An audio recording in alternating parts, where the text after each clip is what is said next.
గురుభ్యో నమ శ్రీమతే రామానుజాయ నమ. మంచి మాట, ఉచితము. దీని గురించి విందామా? మనిషి జీవితంలో రోజు జరిగే సంఘటనలను రామాయణ మహాభారత పురాణాల్లో ప్రతిబింబిస్తాయి.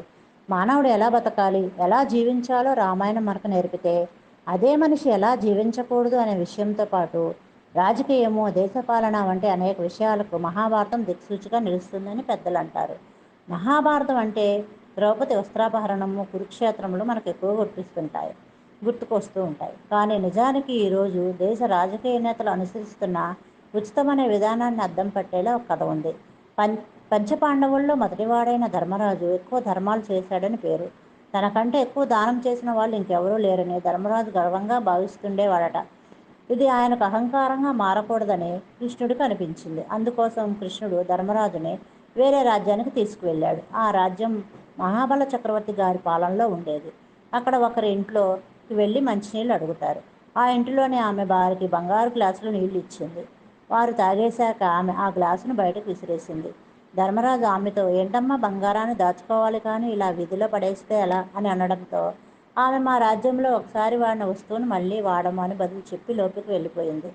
అప్పుడు ధర్మరాజు ఆ రాజ్యపు సంపదను గురించి ఆలోచిస్తూ ఆశ్చర్యపోయాడు. ఇక రాజును కలవడానికి ఇద్దరూ వెళ్ళారు. కృష్ణుడు మహాబలరాజుతో ధర్మరాజును ఈ విధంగా పరిచయం చేశాడు.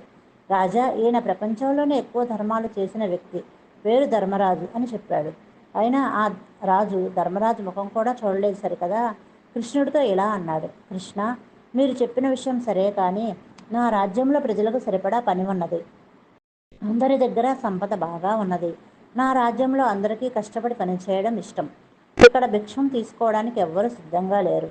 అందువల్ల దాన ధర్మాలకు ఇక్కడ తావులేదు. ఇక్కడ ఎవరికీ దానాలు తీసుకోవాల్సిన అవసరము లేదు. ఈయన రాజ్యంలో పేదవాళ్ళు ఎక్కువగా ఉన్నట్లు ఉన్నారు. అందుకే అందరూ దానాలు అడుగుతూ వస్తున్నారేమో. ఈయన రాజ్యంలో అంతమందిని పేదవారుగా ఉంచినందుకు ఈయన ముఖం చూడాలంటే నేను సిగ్గుపడుతున్నాను అన్నారు. అంతే కదా, ఉచితం అనే పేరుతో ప్రజలను సోమరిపోతులుగా మార్చిన దేశము ఎప్పటికైనా తలదించుకోవాల్సిందే. జై శ్రీమన్నారాయణ.